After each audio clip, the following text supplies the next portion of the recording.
حضور اکرم صلی اللہ علیہ وآلہ وسلم کا ارشاد ہے، تمام اعمال کا دار و مدار نیت پر ہے، اور ہر عمل کا نتیجہ ہر انسان کو اس کی نیت کے مطابق ہی ملے گا۔ پس جس کی ہجرت دولت دنیا حاصل کرنے کے لیے ہو یا کسی عورت سے شادی کی غرض سے ہو، پس اس کی ہجرت انہی چیزوں کے لیے ہوگی جن کے حاصل کرنے کی نیت سے اس نے ہجرت کی۔ صحیح بخاری حدیث نمبر 1۔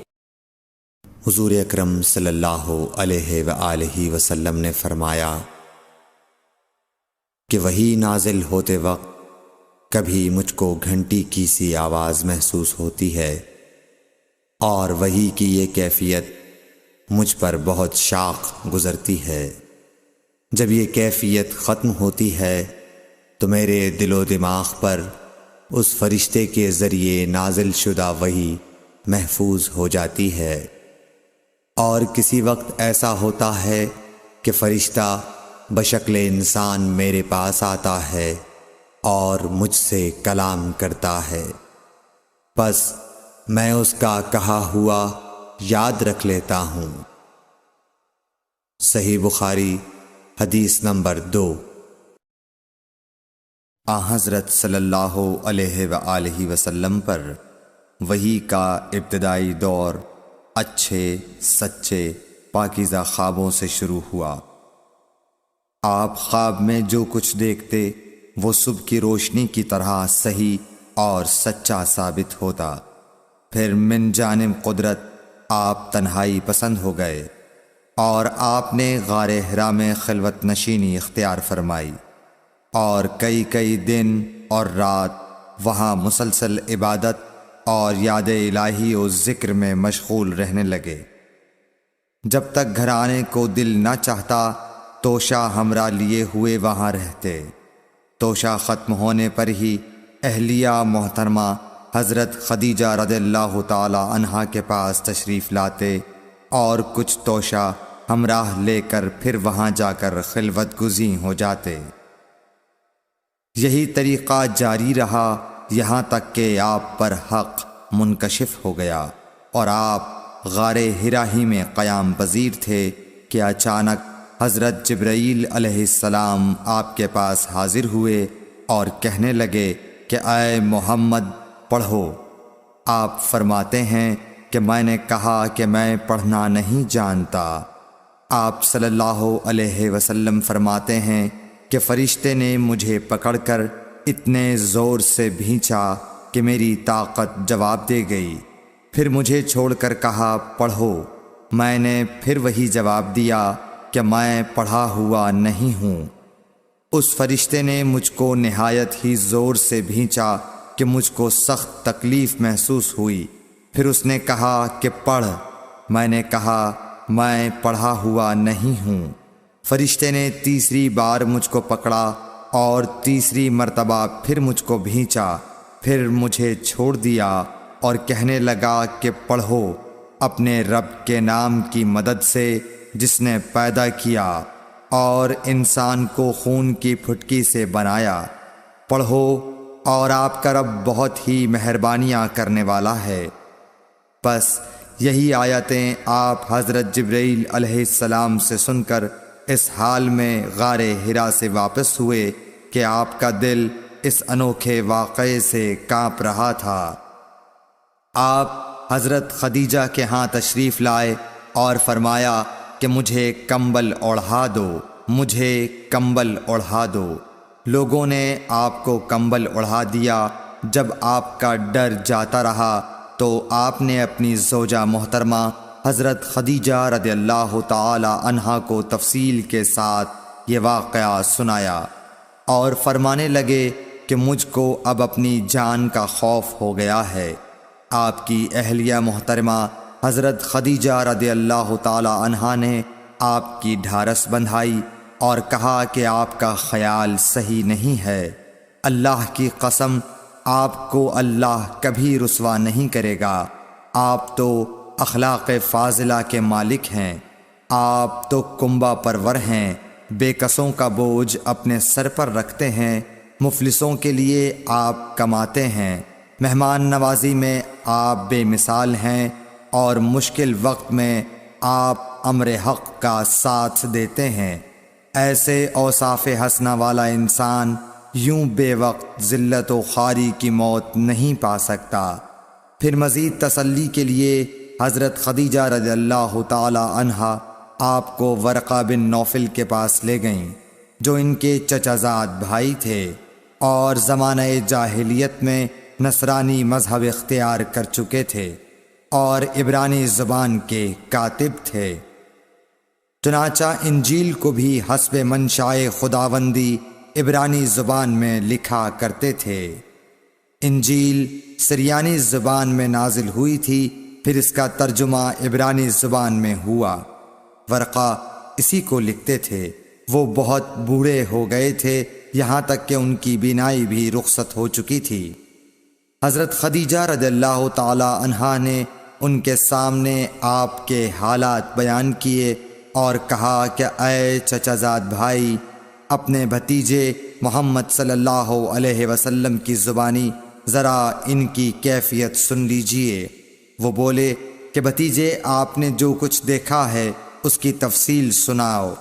چنانچہ آپ صلی اللہ علیہ وآلہ وسلم نے از اول تا آخر پورا واقعہ سنایا، جسے سن کر ورقہ بے اختیار ہو کر بول اٹھے کہ یہ تو وہی ناموس معزز رازدان فرشتہ ہے جسے اللہ نے حضرت موسیٰ علیہ السلام پر وحی دے کر بھیجا تھا۔ کاش میں آپ کے اس عہد نبوت کے شروع ہونے پر جواں عمر ہوتا، کاش میں اس وقت تک زندہ رہتا جب کہ آپ کی قوم آپ کو اس شہر سے نکال دے گی۔ رسول کریم صلی اللہ علیہ وآلہ وسلم نے یہ سن کر تعجب سے پوچھا کہ کیا وہ لوگ مجھ کو نکال دیں گے، حالانکہ میں تو ان میں صادق و امین و مقبول ہوں۔ ورقہ بولا، ہاں یہ سب کچھ سچ ہے، مگر جو شخص بھی آپ کی طرح امر حق لے کر آیا لوگ اس کے دشمن ہی ہو گئے ہیں۔ اگر مجھے آپ کی نبوت کا وہ زمانہ مل جائے تو میں آپ کی پوری مدد کروں گا۔ مگر ورقہ کچھ دنوں کے بعد انتقال کر گئے، پھر کچھ عرصے تک وحی کی آمد موقوف رہی۔ صحیح بخاری حدیث نمبر 3۔ حضور اکرم صلی اللہ علیہ وآلہ وسلم نے وحی کے رک جانے کے زمانے کے حالات بیان فرماتے ہوئے کہا کہ ایک روز میں چلا جا رہا تھا کہ اچانک میں نے آسمان کی طرف ایک آواز سنی اور میں نے اپنا سر آسمان کی طرف اٹھایا۔ کیا دیکھتا ہوں کہ وہی فرشتہ جو میرے پاس غار حرا میں آیا تھا وہ آسمان و زمین کے بیچ میں ایک کرسی پر بیٹھا ہوا ہے۔ میں اس سے ڈر گیا اور گھر آنے پر میں نے پھر کمبل اوڑھنے کی خواہش ظاہر کی۔ اس وقت اللہ پاک کی طرف سے یہ آیات نازل ہوئیں، اے لحاف اوڑھ کر لیٹنے والے، اٹھ کھڑا ہو اور لوگوں کو عذاب الہی سے ڈرا، اور اپنے رب کی بڑائی بیان کر، اور اپنے کپڑوں کو پاک صاف رکھ اور گندگی سے دور رہ۔ اس کے بعد وہی تیزی کے ساتھ پے در پے آنے لگی۔ صحیح بخاری حدیث نمبر 4۔ رسول اللہ صلی اللہ علیہ وآلہ وسلم نزول قرآن کے وقت بہت سختی محسوس فرمایا کرتے تھے، اور اس کی علامتوں میں سے ایک یہ تھی کہ یاد کرنے کے لیے آپ اپنے ہونٹوں کو ہلاتے تھے۔ ابن عباس رضی اللہ تعالی عنہ نے کہا، میں اپنے ہونٹوں کو ہلاتا ہوں جس طرح آپ ہلاتے تھے۔ سعید کہتے ہیں، میں بھی اپنے ہونٹ ہلاتا ہوں جس طرح ابن عباس رضی اللہ تعالی عنہ کو میں نے ہلاتے دیکھا۔ پھر انہوں نے اپنے ہونٹ ہلائے۔ ابن عباس رضی اللہ تعالی عنہ نے کہا، پھر یہ آیت اتری کہ اے محمد، قرآن کو جلد جلد یاد کرنے کے لیے اپنی زبان نہ ہلاؤ، اس کا جمع کر دینا اور پڑھا دینا ہمارا ذمہ ہے۔ حضرت ابن عباس رضی اللہ تعالی عنہ کہتے ہیں، یعنی قرآن آپ صلی اللہ علیہ وآلہ وسلم کے دل میں جما دینا اور پڑھا دینا ہمارے ذمہ ہے۔ پھر جب ہم پڑھ چکے تو اس پڑھے ہوئے کی اتباع کرو۔ ابن عباس رضی اللہ تعالی عنہ فرماتے ہیں، اس کا مطلب یہ ہے آپ اس کو خاموشی کے ساتھ سنتے رہو، اس کے بعد مطلب سمجھا دینا ہمارے ذمہ ہے۔ پھر یقیناً یہ ہماری ذمہ داری ہے کہ آپ اس کو پڑھو، یعنی اس کو محفوظ کر سکو۔ چنانچہ اس کے بعد جب آپ کے پاس حضرت جبرائیل علیہ السلام وحی لے کر آتے تو آپ توجہ سے سنتے، جب وہ چلے جاتے تو رسول اللہ صلی اللہ علیہ وسلم اس وحی کو اس طرح پڑھتے جس طرح حضرت جبرائیل علیہ السلام نے اسے پڑھا تھا۔ صحیح بخاری حدیث نمبر 5۔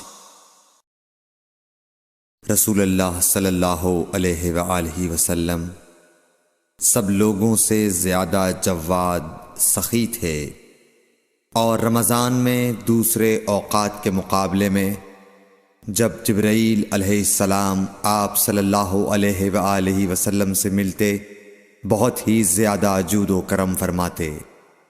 جبرائیل علیہ السلام رمضان کی ہر رات میں آپ صلی اللہ علیہ وآلہ وسلم سے ملاقات کرتے اور آپ کے ساتھ قرآن کا دورہ کرتے۔